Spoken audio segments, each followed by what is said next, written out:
Next on the 5 o'clock report. It's a tremendous honor to return to this beautiful kingdom. You see how much it hinders their ability to do well in school. What happened to us, what happened to me was a miracle from God. Now, let's go to the newsroom. Commerce, not chaos. Good afternoon. Thank you very much for joining us. I'm Mark Webster. Plenty of pomp for President Trump as he arrived in Saudi Arabia to begin a 4-day Middle East trip today. It's a tremendous honor to return to this beautiful kingdom and be welcomed back with such extraordinary generosity and warmth. Here's CBS's Weijia Zhang. This president views every relationship with a business lens, so it's not just about security here for his priorities, it's about making money. Fox's Peter Doocy says the trip does indeed center on money, specifically how a lot of promised money from Middle East countries will translate into reality back in the U.S. We've heard talk about this, pledges, but we don't know exactly how it's going to work, who the big checks are going to go to. $600 billion over 4 years, ton of money. Where's it going to go? Today, Trump also promised to lift sanctions against Syria, a move he says gives that war-torn nation, quote, a chance for greatness. Trump won't visit Israel, but might speak by phone with freed Israeli-American hostage Edom Alexander, who had a memorable reunion with his mother. Alexander staying in Israel for a while to recover from over a year of harsh treatment by Iran-backed Hamas. Michael Eschner tells CBS he went to high school with Alexander back in New Jersey. It's honestly just incredible that he is alive. He's truly a fighter, and he's an incredible person. But looking at him, he definitely looks, much thinner. He looks a lot more pale than when, he left. Alexander showed signs of torture by Hamas, including burns on his arms. Back in this country now, inflation continues to cool, at least for now. The annual inflation rate dropped to 2.3% in April. That's lower than expected and the lowest since February 2021. But bank rate analyst Stephen Cates tells CBS the Fed thinks those numbers aren't going to stay that nice. They're still anticipating that it's coming in 2 or 3 months and that some of these policies are going to work their way through the system and impact inflation in the next month or a few months down the line. Notably, egg prices went down a bit in April for a change, but they still remain at record high levels. Well, might Uncle Sam help you send your kids to private school? As part of ongoing budget talks, Congress is considering it. The proposal would set up $5 billion in scholarships for families to send their kids to non-public schools. It goes along with President Trump's effort to provide parents with more choice in their children's education. That's Fox's Ryan Schmelz. Other states are watching a debate in Virginia over a proposed law there that would make social media platforms limit kids under 16 to no more than 1 hour of scrolling per day. You see how much it hinders their ability to do well in school, and you see how much it hinders their socialization with their friends. And all the kind of mental health stuff has been well documented in the press. That's Virginia Democratic State Senator Shutter Van Valkenburg. Next, talk about faith under fire. 45-year-old Tennessee pastor Josh Sullivan and his wife sat down with Fox News to recount his April abduction while conducting a prayer meeting in South Africa as 4 masked armed gunmen stormed the church. His wife Megan was almost the one abducted. I prepared for him to take me or to kill me. I knew one of those two things was about to happen, and so I just started praying. But then at the last second, my guy threw me down, and Josh's guy took him instead. Using the pastor's car, they drove him to a nearby hideout. Ed tied my hands and feet together, and that's where I was for 6 days. 2 of the men were there the entire time, and one of them was evil to me, would say evil things to me. I was able to tell them about the death and burial, resurrection of Jesus Christ, why I'm here, giving them the gospel. They had never heard that message before. Megan Sullivan got ransom demands from her husband's captors and worked with police to try to track them down. The abduction eventually resolved when police located the hideout and got into a gun battle with the kidnappers, all of whom died, while Pastor Sullivan, sitting in a car next to the shootout, was miraculously unharmed. And police only found the hideout by taking a wrong turn down a remote road. Whether you're a believer, non-believer, that doesn't matter. What happened to us, what happened to me was a miracle from God. Despite the harrowing incident, the Sullivans, who have 6 kids, say they plan to return to South Africa, where they'd been since 2018. The goal is to complete a language school there and plant more churches. Still to come on the 5 o'clock report, piecing together a tragic home explosion in western New York, a PA town going on its 3rd mayor in less than a year, and some Pennsylvania churches gearing up together for a hurricane relief missions trip. I'm Kevin Williams, and here is your Family Life regional weather forecast. For tonight, mainly cloudy. We'll have some showers around. They've been focusing largely across Pennsylvania, the southern tier, but they'll be coming scattered and diminishing overnight.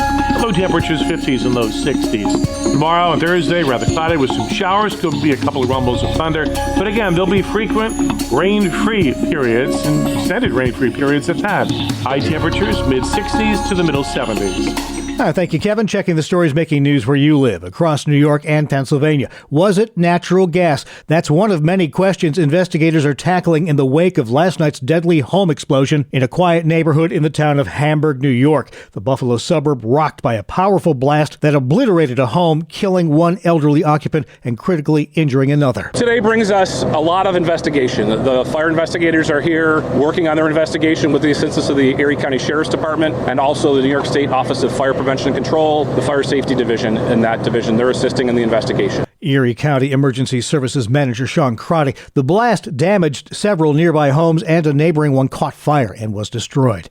3 of the corrections officers connected with the death of Robert Brooks at Marcy Correctional Facility today rejected plea deals. Understanding your exposure and that I cannot promise you will see an offer this favorable again as we go forward.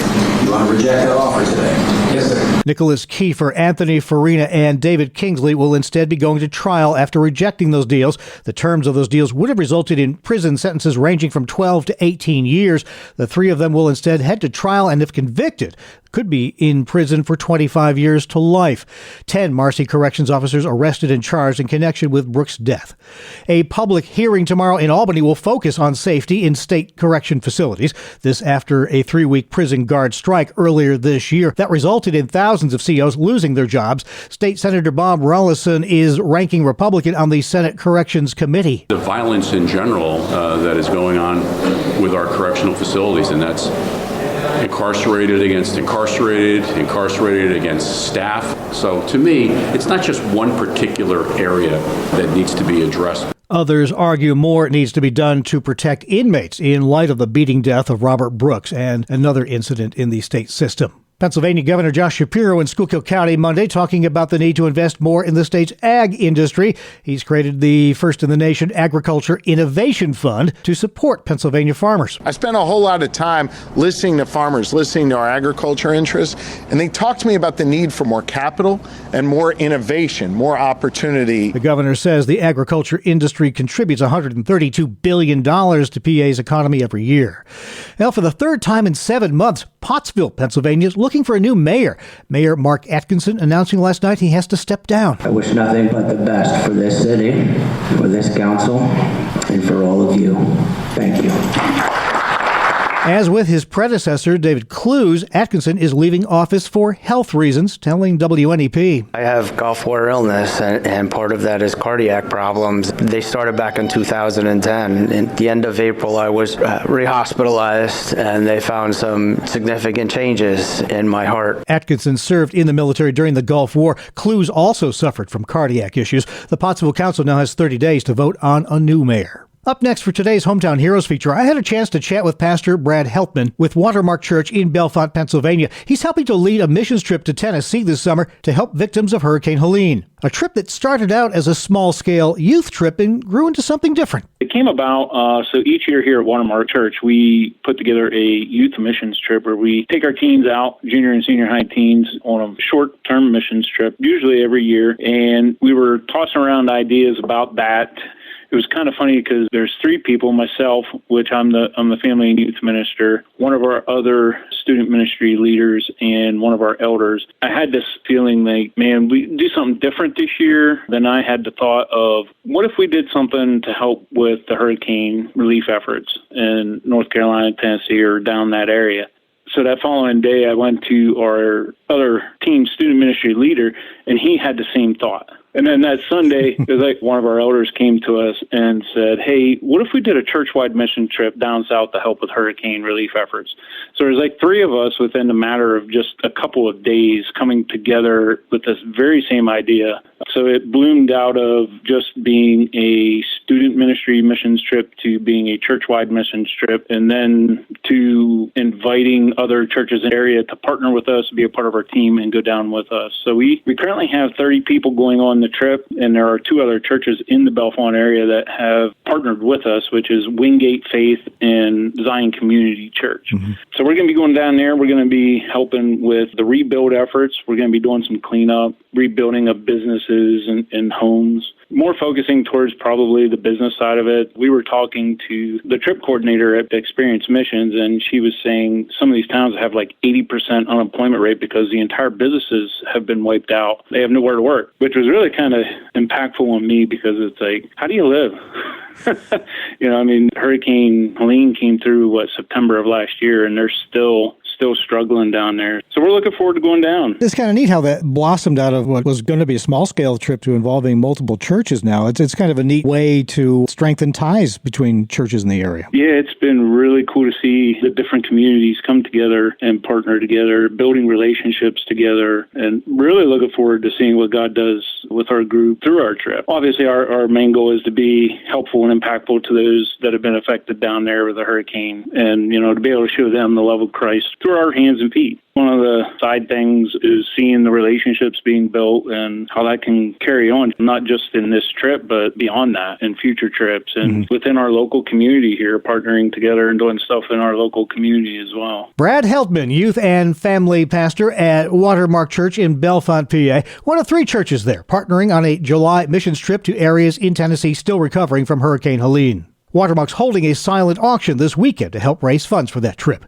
You can catch Hometown Heroes in its entirety, along with all of our original features at Apple Podcasts, Spotify, YouTube, and at FamilyLife.org. This is the 5 o'clock report on Family Life. I want to challenge you to be grateful and to start with things you probably never think about. Hi, I'm Rob West with today's Faith and Finance Minute. You see, God is so faithful in His care for us that we almost never think about the air that we breathe.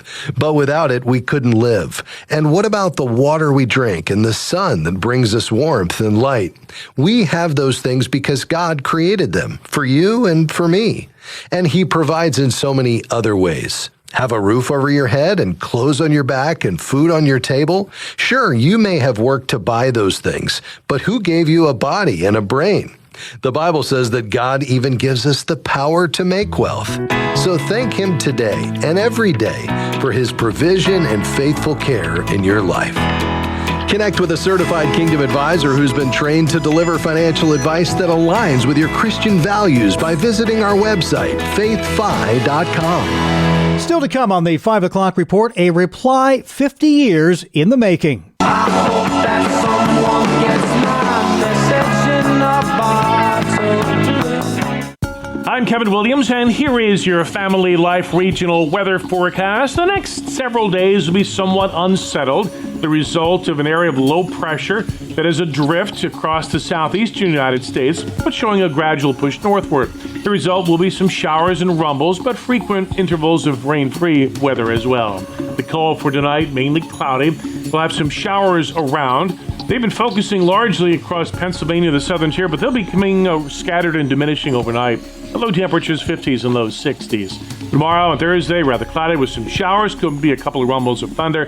But again, there'll be frequent rain-free periods and extended rain-free periods at that. High temperatures, mid-60s to the middle 70s. All right, thank you very much, Kevin. Finally at 5, it was the bicentennial. And in the spirit of 1976, ninth grader Peter Thompson, studying oceanography at the time, plopped a message in a bottle into Massachusetts' Merrimack River to see where the currents might take it. Turned out the answer was the Bahamas, where brothers Clint and Evan Bovington recently found an old Pepsi bottle bobbing around at the beach 1,200 miles and almost a half-century away. The now 63-year-old sender tells Inside Edition, I was just in shock. It threw me back to when I was 14, this nerdy, naive kid. And said the receivers, it's like a portal. It's like a window into someone else's life. I mean, to me, that's the magic of it. And it's also, just this little piece of the past that we're able to give back to someone. Message delayed, but message received. And that's the world we live in for Tuesday, May 13th, 2025. We thank you again for joining us.